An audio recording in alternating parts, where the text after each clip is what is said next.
오늘 저는 야고보서 3장 13절부터 18절 말씀을 근거로 누가 지혜로운 사람인가 라는 그런 제목으로 하나님 말씀을 나누고자 합니다. 먼저는 저희가 하나님 말씀을 먼저 읽을 텐데요. 한 절 제가 먼저 읽고 여러분이 그 다음 절을 읽고 18절은 같이 합독하도록 하겠습니다. 함께 읽습니다. 제가 먼저 읽습니다. 여러분 가운데서 지혜 있고 이해력이 있는 사람이 누구입니까? 그러한 사람은 착한 행동을 하여 그의 행실을 나타내 보십시오. 그 일은 지혜에서 오는 온유함으로 행하는 것이어야 할 것입니다. 여러분의 마음속에 지독한 시기심과 경쟁심이 있으면 자랑하지 말고 진리를 거슬러 속이지 마십시오. 이러한 지혜는 위에서 내려온 것이 아니라 땅에 속한 것이고 육신에 속한 것이고 악마에게 속한 것입니다. 시기심과 경쟁심이 있는 곳에는 혼란과 온갖 악한 행위가 있습니다. 그러나 위에서 오는 지혜는 우선 순결하고 다음으로 평화스럽고 친절하고 온순하고 자비와 선한 열매가 풍성하고 편견과 위선이 없습니다. 함께 있습니다. 정의의 열매는 평화를 이루는 사람들이 평화를 위하여 그 씨를 뿌려서 거두어 드리는 열매입니다. 아멘. 저는 오늘 이러한 본문을 통해서 누가 지혜로운 사람인가 라는 말씀으로 이렇게 말을 전할 텐데요. 이 자리에 계신 모든 분들이 하나님의 말씀에 순종하여서 모두가 지혜로운 그런 분이 되기를 축복합니다. 요즘에 오은영 박사가 인기입니다. 오은영 박사는 고려대학교 대학원 의학 박사인데 우리 아이가 달라졌어요를 비롯하여서 금쪽 같은 내 새끼, 오은영의 금쪽 상담소, 오은영의 리포트 지옥, 결혼 지옥이라는 프로그램을 진행을 하고 있는데 굉장히 반응이 좋습니다. 그래서 이 오은영 박사가 말을 하면 사람들은 이 사람의 말에 귀를 기울이고 또 열정적으로 반응을 하고 웃거나 울거나 이렇게 반응을 하고 이제 또 열광을 합니다. 가히 5년 정선시대가 왔다고 해도 과언이 아닐 정도죠. 그런데 전에는 한 번도 의심을 하지 않았던 것이 제가 유튜브를 접하게 되면서 의심을 하게 된 어떤 그런 것들이 있습니다. 그것은 진짜와 가짜에 대한 구분입니다. 예전에는 라디오나 또는 어떤 매체에서 제공하는 정보가 가짜일 거다라는 것을 한 번도 상상해 본 적이 없었는데 이제는 모든 정보가 다 진짜라고 믿지는 않습니다. 진짜 뉴스가 있고 가짜 뉴스가 있습니다. 진짜 같은데 가짜가 있고 가짜 같은데 진짜가 있죠. 그런데 여러분, 지혜에도 진짜 지혜가 있고 가짜 지혜가 있습니다.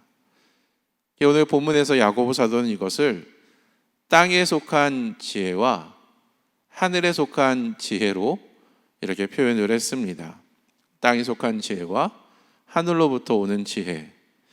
여러분, 그렇다면 우리는 지금까지 어떤 지혜를 습득하면서 우리는 살아왔을까요? 우리가 살아오면서 우리가 활용한 지혜는 땅에 속한 지혜입니까? 아니면 하늘에서 온 지혜입니까? 이 땅은 죄로 만연되어 있고 공중의 권세 잡은 마귀가 통치하는 세상이기에 아마도 우리는 어릴 때부터 하늘에 속한 지혜보다는 땅에 속한 지혜를 습득했을 가능성이 큽니다. 우리는 잘못된 꼬리표를 달고 어떻게든 그것을 습득하고 쟁취하고 위에 오르려고 고군분투하며 살아왔을 것입니다. 중요한 것은 지금부터죠. 앞으로 우리는 어떤 지혜를 선택해야 되겠습니까? 오늘은 야고보서 3장 13절부터 18절의 내용을 통해서 각 지혜, 그러니까 하늘에 속한 지혜와 땅에 속한 지혜는 어떤 특징이 있고 그러한 지혜는 어떤 결과를 맞이하게 되는지에 대해서 제가 이야기를 해드릴 텐데 여러분 오늘 설교를 잘 들으시고 정말로 참된 지혜를 삼아 여러분 되기를 바랍니다. 먼저는 땅에 속한 지혜부터 살펴봅시다. 야고보서 3장 14절부터 16절까지 본문인데요, 제가 읽어드리고 여러분 본문을 자세히 보시기 바랍니다. 여러분의 마음속에 지독한 시기심과 경쟁심이 있으면 자랑하지 말고 진리를 거스려 속이지 마십시오. 이러한 지혜는 위로부터 내려온 것이 아니라 땅에 속한 것이고 육신에 속한 것이고 악마에게 속한 것입니다. 시기심과 경쟁심이 있는 곳에는 혼란과 온갖 악한 행위가 있습니다. 이것이 땅에 속한 지혜의 모습과 결과입니다. 유진 피터스는 자신의 의역성경인 메시지에서 이것을 이렇게 번역을 했습니다. 야비한 야심은 지혜가 아닙니다. 스스로 지혜롭다고 뽐내는 것도 지혜가 아닙니다. 지혜롭게 보이려고 진실을 왜곡해 말하는 것도 지혜가 아닙니다. 그것은 지혜와는 한참 거리가 멉니다. 그것은 짐승같이 약삭빠르고 악마같이 교활한 속임수일 뿐입니다. 여러분이 다른 사람보다 더 낫게 보이려고 하거나 다른 사람을 이기려고 할 때마다 일은 엉망으로 되고 서로 멱살을 잡는 것으로 끝이 나고 말 것입니다. 이것이 땅에 속한 지혜의 모습과 결과라는 거죠. 여러분, 땅에 속한 지혜의 중심에는 최고가 되는 것이 있습니다. 최고가 되기 위해서 다른 사람을 속이고 남의 것을 자신의 것으로 둔갑하기도 합니다. 다른 사람의 업적을 나의 업적으로 둔갑을 시키죠. 진짜가 아닌 가짜의 모습으로, 다른 사람의 모습으로, 허영의 모습으로 우리가 살아간다라는 겁니다. 자기보다 뛰어난 사람이 존재하는 것은 어떻게 보면은 굉장히 당연한 일인데 그것을 인정하지 못하고 끊임없이 자신을 다른 사람보다 더 나은 사람으로 보이려고 자신을 포장하고, 만약에 그것이 안 되면 상대방을 비하하고 왜곡시키고 상대방을 공격합니다. 그러므로 어떻게든 자신이 우월해지고 최고가 되려고 노력을 하는 것이죠. 그런 의미에서 시기는 잘못된 열정입니다. 남이 잘 되는 것을 미워할 수단과 방법을 가리지 않고 남의 것을 빼앗기 때문입니다. 과정은 중요하지 않고 결과가 중요합니다. 유진 피터스는 이러한 지혜를 야비한 야심이라고 표현을 했습니다. 야고보의 평가에 따르면 이런 것은 하늘로부터 온 지혜가 아니라 세상적이고 육체에 속한 것이고 악마에게 속한 지혜일 뿐입니다. 공동 번역은 이것을 세속적이고 동물적이고 악마적이다라고 표현을 했습니다. 이러한 지혜는 혼란과 온갖 악한 행위를 야기합니다. 여러분, 우리가 지금까지 습득한 지혜의 그 과정과 결과가 이러한 모습은 아니었는지 우리는 성경 말씀을 통하여서 우리의 삶을 한번 좀 평가해 볼 필요가 있을 것이다 라고 생각을 합니다.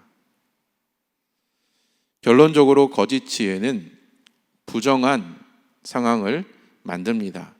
그래서 뉴스에 보면은 큰 사업을 따내기 위하여서 진실을 왜곡하고 이중장부를 만들며 각종 로비를 하는 것들을 보게 됩니다. 사람들은 정직하게 살면 이상히 살 수가 없고 적당히 타협하며 살아야 된다라고 말은 하지만 이러한 지혜는 우리를 파멸로 인도할 뿐입니다.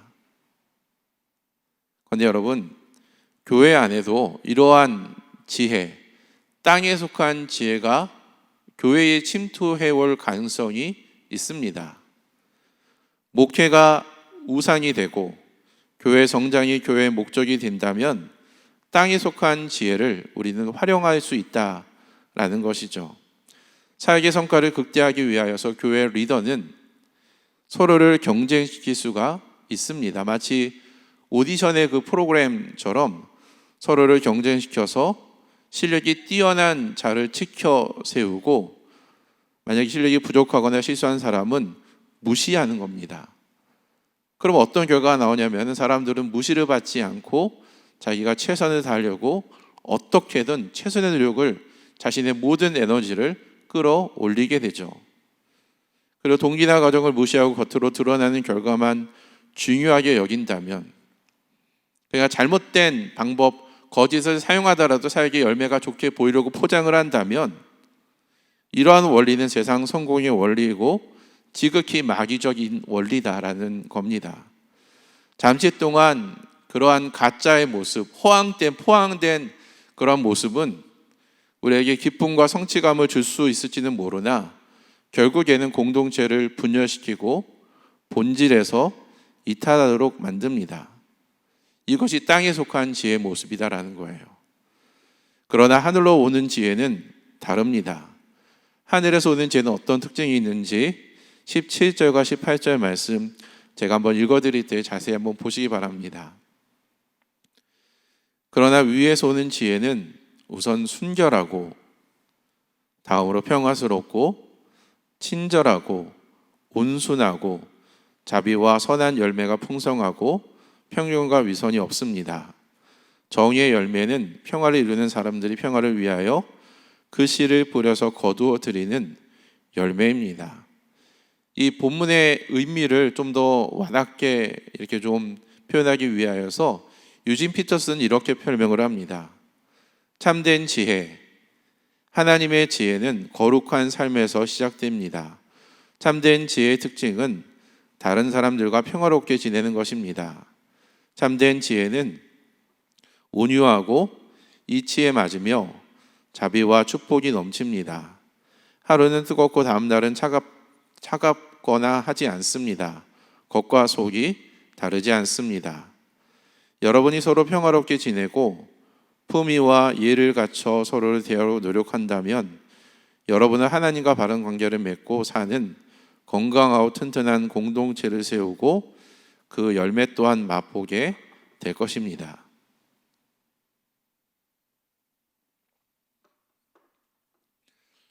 여러분이 본문에서 사용하고 있는 단어, 하늘에 속한 지혜가 사용하는 단어들을 한번 잘 보시기 바랍니다.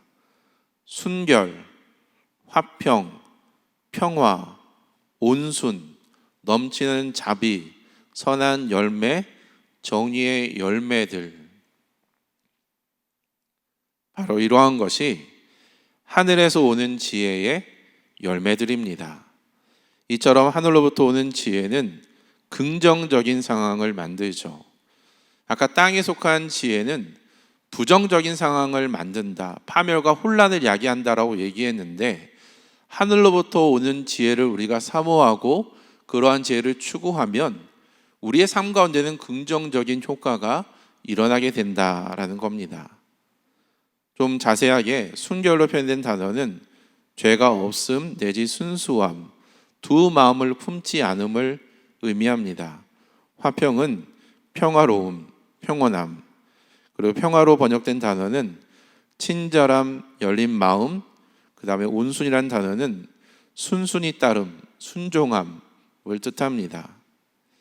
그 야고보가 제시한 이러한 열매들은 앞에서 제시한 지독한 시기나 경쟁심과는 대조적입니다. 완전히 서로 다른 모습을 보인다라는 거죠. 그래서 중요한 부분인데요. 잘 들어보세요.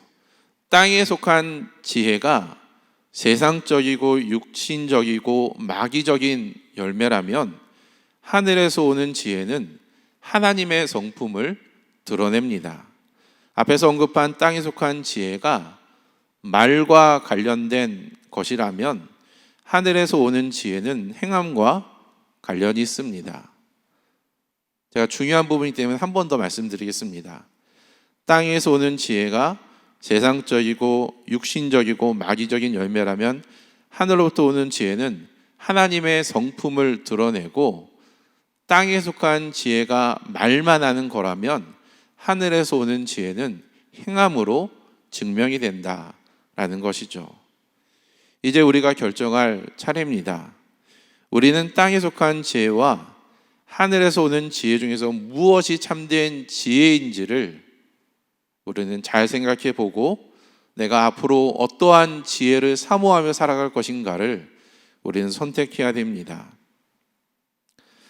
여러분, 다른 사람들이 모두 그렇게 산다라는 이유 때문에 땅에 속한 지혜를 따르는 어리석은 자가 되지 않기를 바랍니다.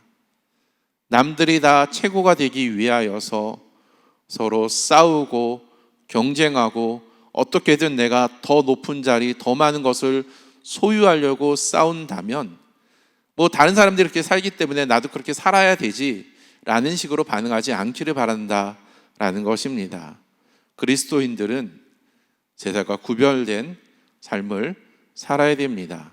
특별히 그리스도인들은 착한 행실을 통하여서 자신의 믿음을 사람들한테 보일 수 있어야 됩니다. 그리고 그 일은 지혜에서 오는 온유함으로 행하는 것이어야 될 것입니다. 저는 이 본문을 묵상하면서 제가 개인적으로 회개를 한 것이 있습니다. 저는 목회자이기 때문에 예전부터 지혜를 많이 사모했습니다. 그래서 하나님께 하나님 저에게도 제가 목양을 잘할 수 있도록 솔로몬의 지혜를 좀 주십시오 라고 제가 기도할 때마다 하나님의 지혜를 간구했던 사람이에요. 그래서 매일 성경을 읽고 그 다음에 적어도 2주에 책 한 권은 제가 정독을 하여서 이제 그러한 내용들을 써머리를 해놓고 또 그다음에 유튜브나 다른 온갖 여러 채널들을 통해서 다양한 지식을 쌓는 일에 제 많은 시간과 저의 에너지를 많이 투자를 했습니다. 그만큼 저는 지혜를 사모했습니다. 그런데 오늘 본문은 지혜가 지식을 많이 쌓음으로 얻어지는 것이 아니라 다양한 인간관계 속에서 선을 행함으로 이루어진다라고 설명을 하고 있습니다. 저는 지금까지 잘못된 방식으로 지혜를 쌓고 있었습니다. 만약 아는 것에만 그치고 그것을 행하지 않는다면 내가 그 내용들을 내가 동의하고 설사 그러한 내용에 대해서 적극적으로 내가 지지한다 할지라도 행하지 않은 지혜는 안고 오는 찐빵이고 밑빠진 독에 물을 붓는 행위처럼 쓸모없는 수고가 될 수 있을 것입니다. 사실 우리는 이러한 사실을 이미 잘 알고 있습니다. 지식이 많고 계산이 빠른 사람을 우리는 그 사람이 지혜롭다라고 말을 하지 않아요. 머리가 좋다라고 말을 합니다. 그러나 시기와 다툼이 일어날 수 있는 관계 속에서 온유하고 친절한 태도로 화평을 추구하는 자가 있다면 사람들은 그를 지혜로운 사람이다라고 말을 합니다. 그래서 야고보는 너희 중에 지혜와 총명이 있는 자가 누구뇨? 그는 선한 행실로 말미암아 지혜의 온유함으로 그 행함을 보여야 된다라고 말을 하고 있습니다. 아무리 말을 잘하고 그 말이 아무리 맞는 말이다 할지라도 행하지 않는다면 그것은 성경에서 말하는 지혜하고는 거리가 멉니다. 저는 사랑 있는 교회 가운데 지혜가 있는 분이 많음으로 인하여서 감사함을 드립니다. 그리고 이번 설교를 통해서 저 또한 정말로 하나님께서 기뻐하시는 지혜로운 자가 되기를 다시 한번 소망해 봅니다. 여러분, 말씀을 정리하겠습니다. 야고보는 평화라는 주제로 이 3장을 마무리를 합니다. 정의의 열매는 평화를 이루는 사람들이 평화를 위하여서 그 씨를 뿌려서 거두어 드리는 열매다라는 거예요. 저는 아까 좀 전에 제가 사랑 믿는 교회 안에 지혜 있는 분들이 많다라고 표현을 했습니다. 여러분들은 평화를 이루는 분들입니다. 그렇다면 이 본문의 내용처럼 이제 우리는 그 씨를 뿌려서 그 씨에 대한 열매를 우리는 거두어야 될 것입니다. 여기서 언급된 정의의 열매는 앞에서 언급한 하늘에서 오는 지혜 속한 것, 곧 순결하고 우리가 뿌려야 되는 것, 순결하고 평화로우며 친절하며 온순하고 자비와 선한 열매가 풍성하고 편견과 위선이 없는 행동을 지칭하는 말입니다. 우리는 우리의 삶 속에서 이러한 씨앗들, 하나님의 성품들을 우리는 뿌려야 될 것입니다. 그리고 이러한 것들은 앞에서 언급된 땅에 속한 지혜, 시기와 질투와 경쟁과 거짓과 소란과 악한 것들과는 반대되는 그런 개념입니다. 우리는 우리 안에서 이러한 잘못된 지혜가 들어오지 않도록 우리는 경계하고 우리는 그것을 과감하게 거절할 필요가 있습니다. 경쟁하는 것을 거절하고 우리는 화평으로 하나가 되어야 된다라는 겁니다. 예수님은 평화를 이루는 사람은 복이 있다. 그들이 하나님의 아들이라 불릴 것이다 라고 말씀하셨습니다. 참으로 지혜로운 사람은 자신의 말로 지식을 자랑하는 자가 아니라 다른 사람들과의 관계 속에서 화평을 추구하는 그것을 행하는 사람입니다. 이러한 지혜를 사모하는 저와 여러분 되기를 주님으로 축복합니다. 그래서 바라기는 정말로 사랑 믿는 교회 가운데 지혜로운 사람들이 많기를 주님의 이름으로 축복합니다.